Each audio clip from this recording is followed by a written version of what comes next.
Hi, and a really warm welcome to this podcast. David here. So, this is all about understanding states of consciousness and how we kind of hypnotize ourselves into a particular line of what we think is reality, but in fact is just one tiny sliver, one very small portion of reality that you experience, that you can experience. And we're going to talk about that and how you can use these various states of consciousness to improve your life, essentially, to heal yourself, to be able to solve problems, to be able to enjoy yourself and kind of be replenished by the energy of the universe or all that is, whatever we're going to call it.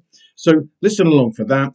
Wherever you are around here, if you're enjoying this podcast here, you might be on YouTube or on, wherever this podcast is, please do subscribe if you want more of this information. And you will also find a link of a product that we're selling for about $5, a really, really good product to help you remove your limiting beliefs and manifest faster. It's a great product and it's for about $5 and it's just on an amazing special offer to help support this podcast. So let's get into it. We're talking about states of consciousness, how you can use them and what they are, and let's get into it now. Okay, so let's explore states of consciousness. So let's go right back to the beginning. And what I've done here, in order to kind of access more information that is useful for you, I've put myself into a light trance. So I've suggested to myself that I'm going to be able to access different information. And in my mind, I've kind of stepped to the right. If you imagine in your mind that there is a set of lines in front of you, and that's the normal official line of consciousness, physical reality as we think of it. But to each side of your mind, that focus, that frequency, if you like, then there are other states of consciousness. They might talk about beta state and alpha state, but essentially they're just names, and your inner self and you know the best state of consciousness for you to access the information that you want. So forget all the names, but in your mind, imagine that there are different lines, maybe that you've got the main railway track, if you like, which is kind of official physical reality. To the right, there's another track. You can put it, name it A or B, and then A and B, C, all that kind of stuff. And just imagine moving your consciousness to the right hand side and getting on that other line so that you're actually moving your perception out of the ordinary kind of state of consciousness that we call physical reality. Now, physical reality is a hypnotic trance, and that's the best way to think about it. So hypnosis works by getting you to focus on one thing at a time, solely on one thing at a time, so that that becomes absolutely real for you. And if we think about physical reality, that is exactly what we're experiencing, which is obviously very challenging. Now, quantum physics knows that at subatomic levels that there is no time. It knows that things can be in two places at once. And so what we're actually perceiving when we perceive physical reality is a hypnotic trance that forms an experience for us. But the experience is an illusion. It's real. I mean, you have a body. And if you want to know how real it is, then try to stop breathing for an hour. You know, um, Try and avoid getting hit by a car, because you get hit by a car, it's going to hurt. The hypnotic trance is so strong that we have trouble removing ourselves from it. And it's strong for a reason.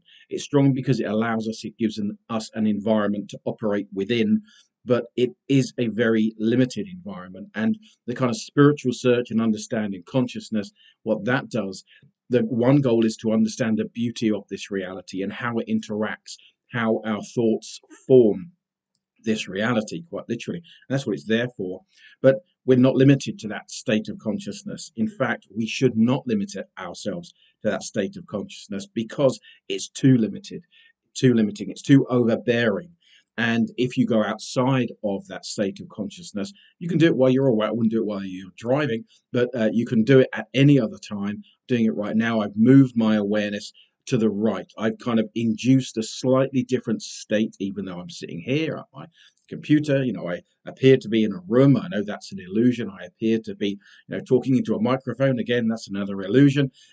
It's all illusionary. It's a hypnotic trance, and I can quite consciously move myself. And so I've moved myself to a slightly different state of consciousness where I can still be aware of my body, but my body feels very different.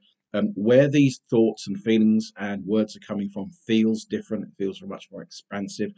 And that's one of the things you can do, is you can get more information outside of this official line of consciousness that, we are so convinced that we're in. And spirituality obviously is just becoming aware of those other lines of consciousness. That's the calling. Portions of you exists outside of this official line of consciousness, and they're calling to you because it's you. Okay, it's not a god, it's not a guide, it's you. You exist there. And what you're doing is you're expanding, you're broadening your ability to accept and understand information.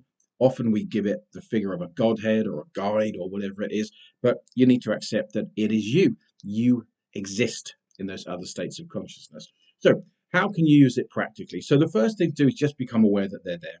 So one obvious state of consciousness is the dream world. When you go to sleep, that is a fully formed state of consciousness. And in your dream reality, you go and experience things in other states of consciousness, that some you remember, some you don't, some you bring back muddled ideas from. But fundamentally, it's a different state of consciousness. So how can you use your dreams? Well, I get great results in my dreams. And you may say, hey, but I don't remember them. And what you can do is start writing them down and know that you're safe to do that. But what I would do if I were you, if you had a health problem or you wanted to create something or you're feeling stuck or whatever it is suggest to yourself that you're going to resolve this in your dreams and you are able to bring back the information that you need. And for me, I've had startling life changes when I've used my dreams. Often it takes 2 or 3 or 4 nights of various dreams in order to kind of get the message home to myself or remove those limiting beliefs or whatever it is. But I've had some very, very dramatic changes that have occurred, awarenesses that have occurred in dreams. And you can use that for whatever it is: health, wellness, relationships, whatever it is, or even experiencing more of yourself as lucid dreaming, out of body experiences, that type of thing. So dreams is the first and obvious one I would suggest that you begin to work with. The second one is, we'll call it state A. And it's the one that I would suggest is right next to physical reality, the official line of consciousness. And that state A is where you can suggest that you have information given to you that is not available, that's available outside of the intellect. So the intellect is where we think information comes from. But I would suggest, if you want to know, hey, what's happening in my life? Why do I feel this? How can I resolve that? Whatever it would be. How can I have more information?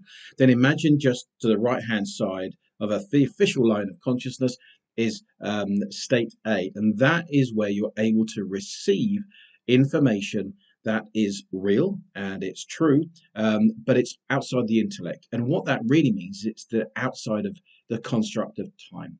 Okay, because what we regard as the official line of consciousness is really just a state of consciousness within a present moment, and we've assigned a bunch of time to it. And therefore, we've limited our ability to gain information outside of that construct. We've hypnotized ourselves so well. So when you open up, you step to the right-hand side and you say, okay, here it's state of consciousness 1 or A, whatever it is. Move your awareness and then suggest that you can have some information there and just stay there for 3 to 5 minutes, that type of thing. I wouldn't put music on. You want to be aware of any voices or kind of internal voices or images or that type of thing coming on. So I wouldn't interfere with it, but just stay there and begin to do that. And what you will discover is that you feel different. The body feels different. Often the body feels replenished, kind of energized, feels better, because the official line of consciousness is so stressful, if you like, to just have this information to look out onto the world where all these challenges are on the news and all that kind of stuff. Then that's very stressful, and they're stressful in the body. And so when you step to the right hand side or the left, whatever it is for you, and you have that, you're stepping outside of that official line of consciousness, and therefore you are getting a natural kind of energetic replenishing experience, and it feels lovely. You can go there for healing, you can go there to suggest. So that's the first one, is dreams. The second one is kind of just take a step, if you like, a mental, emotional, psychic step to the right or to the left to number 1 or A or B. And then what I suggest you do, once you get comfortable with that, then I suggest that you take another step to line B. or line 2, whichever it is. And again, as I do that myself, I'm experiencing a much deeper sense of myself. I feel more energetic, I feel much more relaxed, my body's relaxed, and I feel as though I've got access to even more information, and it feels very, very pleasurable. And you could go on, because there's no limit. Quite literally, you are in limitless states of consciousness right now. All of them have benefits, but for today, there's probably enough information. Remember, just to conclude, physical reality is hypnotic trance. It's not physical in any way, shape, or form. And all the rules that you have about it are not real. They are rules based on a hypnotic trance. Even things like chakras and crystals, all those kind of new age ideas are also not real. They are based in the illusion, the hypnotic trance of that you've placed yourself in. And so once you step outside of that into your dreams, once you step outside of that into these kind of first couple of different, slightly different states of consciousness, then you will begin to get information and insights and feeling and physical, emotional, psychic replenishment of your energy. It's kind of like having an energetic shower if you stay there long enough. So I think that's enough for you to be getting on with. Wherever you are, please comment, let me know if you have any questions or any thoughts. And also, if you want to support the podcast, please click the link, go through and buy that amazing course about manifesting mastery and about how you can really start to get rid of those limiting beliefs. That's it. Have a great day. I hope that's useful for you, and subscribe, hit whatever bell it is, and I'll see you on the next one. That's it. Take care.